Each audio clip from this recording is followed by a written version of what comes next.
اللہ تعالیٰ نے قرآن مجید میں بہت سے بہترین اور خوبصورت واقعات بیان فرمائے ہیں جس میں بے شمار حکمتیں اور عبرتیں پوشیدہ ہیں۔ ان واقعات کو بیان کرنے کے کئی مقاصد ہیں جن میں سے چند مندرجہ ذیل ہیں۔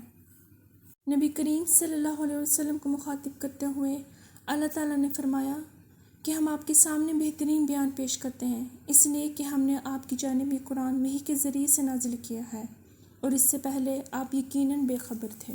گزشتہ قوموں اور انبیاء علیہ السلام کے قصے سے باخبر کرتے ہوئے اللہ تعالیٰ نے ارشاد فرمایا کہ یقیناً ہم آپ سے پہلے بھی بہت سے رسول بھیج چکے ہیں جس میں سے بعض کے واقعات ہم آپ کو بیان کر چکے ہیں اور ان میں سے بعض کے قصے تو ہم نے آپ کو بیان ہی نہیں کیے۔ نبی کریم صلی اللہ علیہ وسلم کی تسلی اور ان کو تسکین پہنچانے کے لیے آپ نے فرمایا کہ رسولوں کے سب احوال ہم آپ کے سامنے آپ کی دل کی تسکین کے لیے بیان فرماتے ہیں۔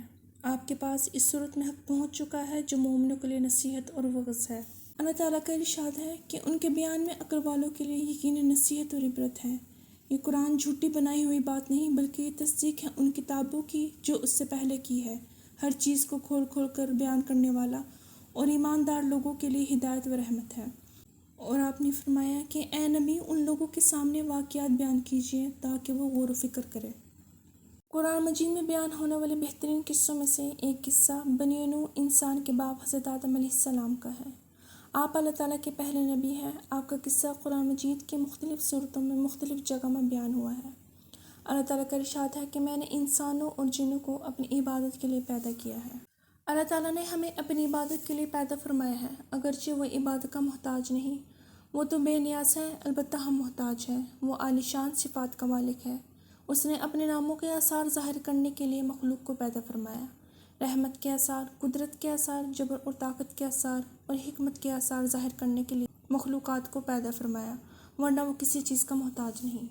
آدم علیہ السلام کی تخلیق سے پہلے اللہ تعالیٰ کا فرشتوں سے مکالمہ ہوا جس کا ذکر سورۃ البقرہ میں کیا گیا ہے۔ اللہ تعالیٰ نے فرمایا اور وہ وقت یاد کرنے کے قابل ہے جب تمہارے پروردگار نے فرشتوں سے فرمایا کہ میں زمین میں اپنا نائب بنانے والا ہوں۔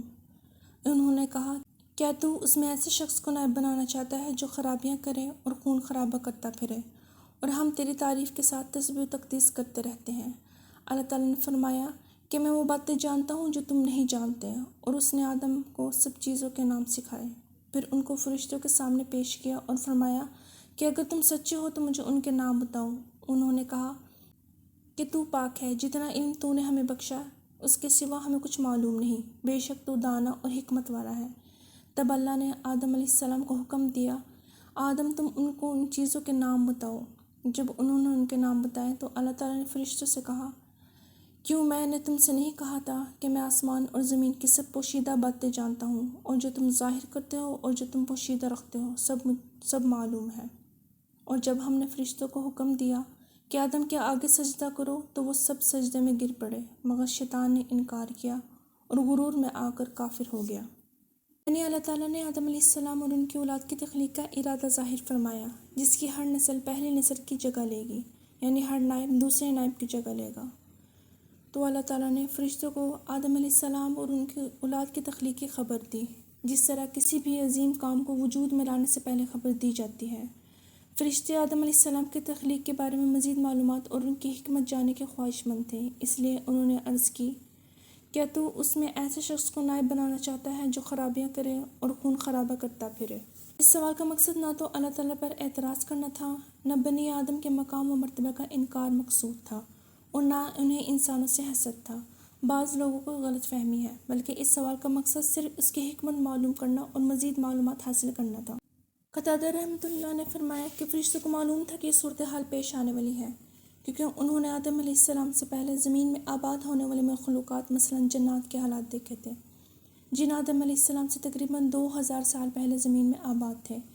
جب انہوں نے قتل و غارت کی تو اللہ تعالیٰ نے فرشتوں کا لشکر بھیج دیا جنہوں نے ان فسادی جنوں کو سمندر کے دور دراز جزیروں کی طرف دھکیل دیا تھا۔ اس تجربے کے پیش نظر فرشتوں نے کہا اور ہم تیری تسبیح، حمد اور پاکیزگی بیان کرتے ہیں۔ اس کا مطلب یہ ہے کہ ہم تیری عبادت کرتے ہیں، ہم میں سے کوئی بھی تیری نافرمانی نہیں کرتا۔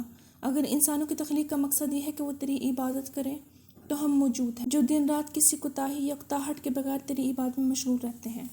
اللہ تعالیٰ نے فرمایا جو کچھ میں جانتا ہوں تم نہیں جانتے، یعنی مجھے اس کی تخلیق کی وہ حکمت معلوم ہے جو تم نہیں جانتے۔ ان میں نبی، رسول، صدیق، شہداء اور نیک لوگ پیدا ہوں گے۔ اللہ تعالیٰ کا فرمان ہے، اور ہم نے کہا کہ اے آدم تم اور تمہاری بیوی جنت میں رہو اور جہاں سے چاہو بے روک ٹوک کھاؤ پیو، لیکن اس درخت کے پاس نہ جانا، نہیں تو تم ظالموں میں داخل ہو جاؤ گے۔ پھر شیطان نے دونوں کو وہاں سے پھسلا دیا اور جس عیش و عشرت میں تھے ان سے ان کو نکلوا دیا۔ تب ہم نے حکم دیا کہ بہشت سے چلے جاؤ، تم ایک دوسرے کے دشمن ہو اور تمہارے لیے زمین میں ایک وقت تک ٹھکانہ اور معاش مقرر کر دیا گیا ہے۔ پھر آدم علیہ السلام نے اپنے پروردگار سے کچھ کلمات سیکھے اور معافی مانگی تو اللہ تعالیٰ نے ان کا قصور معاف کر دیا، بے شک وہ معاف کرنے والا اور صاحب رحم ہے۔ ہم نے فرمایا کہ تم سب یہاں سے اتر جاؤ، جب تمہارے پاس میری طرف سے ہدایت پہنچے تو اس کی پیروی کرنا۔ جنہوں نے میری ہدایت کی پیروی کی ان کو نہ کچھ خوف ہوگا اور نہ وہ غمگین ہوں گے، اور جنہوں نے اس کو قبول نہ کیا، وہ ہماری آیتوں کو جھٹلایا، وہ دوزخ میں جانے والے ہیں اور وہ ہمیشہ اس میں رہیں گے۔ آج تک کے لیے اتنا ہی۔ اللہ آپ کا ہم سب کا حامی و ناصر ہو۔ اللہ حافظ۔